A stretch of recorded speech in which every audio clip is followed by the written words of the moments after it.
मिलिए इंडिया के most wanted से 67 वर्षीय डॉक्टर नरेंद्र दाभोलकर, 81 साल के गोविंद पंसारे, 76 के MM कलबुर्गी और 55 की गौरी लंकेश से।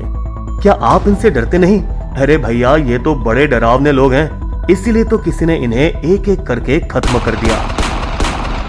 पूरे अगस्त 2013 में डॉक्टर नरेंद्र दाभोलकर रोज की तरह मॉर्निंग वॉक कर रहे थे। कोल्हापुर, फरवरी 2015, CPI नेता गोविंद पंसारे भी सुबह की सैर से ही लौट रहे थे। लगता है दोस्तों, आजकल सुबह सुबह चलना सेहत के लिए हानिकारक होता जा रहा है। देखिए ना, धारवाड़ कर्नाटक के MM कलबुर्गी को धमकियां मिलने की आदत पड़ चुकी थी। याद है ना गांधी? याद है ना हमने उनके साथ क्या किया था?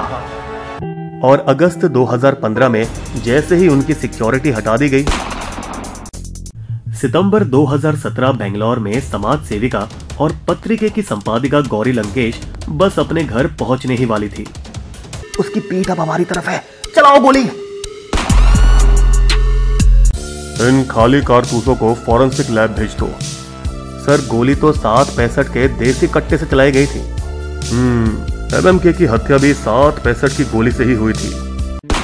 यही नहीं, बल्कि MMK वाला कट्टा पंसारे पर भी इस्तेमाल हुआ था और पंसारे पर चलाई गई दूसरी पिस्तौल से दाभोलकर की हत्या हुई थी।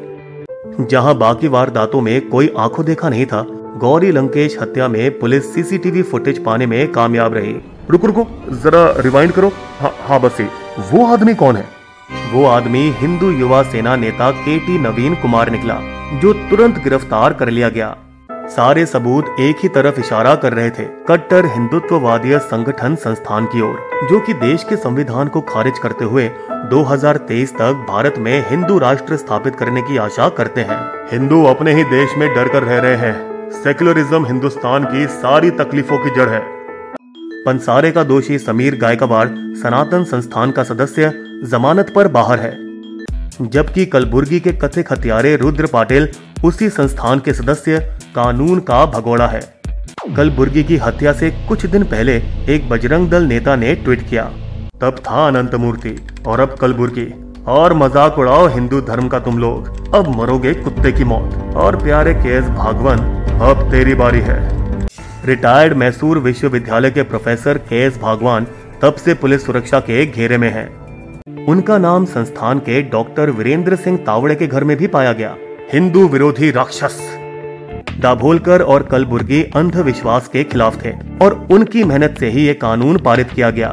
2013 महाराष्ट्र का एंटी ब्लैक मैजिक बिल और 2017 कर्नाटका का अंधविश्वास विरोधी कानून। इन चारों ने तर्कहीन विचारों के खिलाफ लड़ाई की, इसीलिए ये तर्कवादी कहलाए। उन्होंने धर्म, धार्मिक संस्कारों, प्रार्थनाओं की क्रिया, ज्योतिषियों का अभ्यास और जातिवादी के खिलाफ थे, जो कि सभी संस्थान की मान्यताओं के विपरीत था। तर्कवाद और धर्म दोनों की पुरानी दुश्मनी है।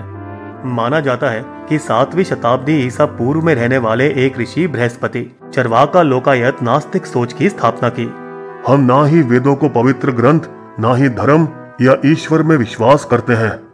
1930 लाहौर सेंट्रल जेल में कैद स्वतंत्रता सेनानी भगत सिंह की लिखत मैं नास्तिक क्यों हूँ, भगवान के अस्तित्व पर सवाल किया था।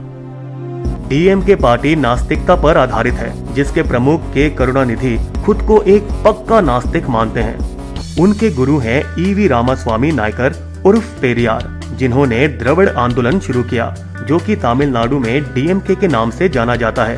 पेरियार खुलेआम भगवान और धर्म की आलोचना करते हैं और इसमें कोई आश्चर्य की बात नहीं कि धार्मिक गुंडों ने मार्च 2018 में उनकी प्रतिमा को नुकसान पहुंचाया।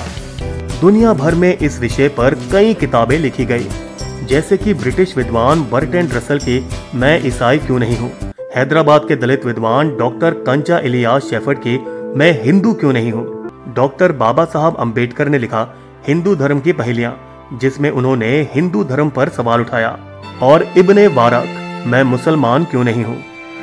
अंतर्राष्ट्रीय स्तर पर देखा जाए तो Steve jobs, Bill Gates, Albert Einstein और कई प्रसिद्ध व्यक्ति सभी नास्तिक थे। जो भगवान में विश्वास नहीं करते वो लोग तो बुरे ही होंगे ना। लेकिन आपको ये जानकर हैरानी होगी कि उनका नास्तिक होना उनके अच्छे कर्मों का रोड़ा नहीं बना। हम अपने अरबों डॉलर और पूरा समय इस बात पर खर्च करते हैं कि दुनिया भर के बच्चे बीमारियों से बचे रहें और उन्हें साफ पीने का पानी मिले। ऐसी कुछ चीज जो शायद भगवान भी इन मासूमों को देना भूल गए। जो भारत में हो रहा है वही अन्याय बांग्लादेश में नास्तिकों के साथ दोहराया जा रहा है। खुलेआम ढाका की सड़कों पर कत्ल किया जा रहा है। इन हमलों से पता चलता है कि संस्था उस देश में भी मौजूद है। बस फर्क इतना है कि सर पर टोपी, लंबी दाढ़ी कहलवाते हैं मुसलमान के रखवाले। भारतीय नेताओं की तरह बांग्लादेश के प्रधानमंत्री शेख हसीना भी मुलजिमों के खिलाफ कार्रवाई करने से झिझक रही है। अगर कोई कुछ उत्तेजक बात लिखता है और उस पर बुरा गुजरता है तो इसमें सरकार की जिम्मेदारी क्या? क्या दोनों देश सभी स्वतंत्र विचारों को रोककर खुद को सऊदी अरब जैसा बनाना चाहते हैं? देखिए वहां आयोजित एक 2012 वीन गैलेप अंतर्राष्ट्रीय मतदान हमें क्या राज बताया। आप कितने धार्मिक हो? ज्यादातर लोग सोचते होंगे कि सारे के सारे यही बताते हैं। बेशक पूरी तरह से धार्मिक है, लेकिन आप यकीन नहीं करोगे, सऊदी अरब में गैर धार्मिक और नास्तिकों की संख्या तकरीबन अमेरिका की तरह है। सऊदी अरब 19% धर्म नहीं, 5% नास्तिक।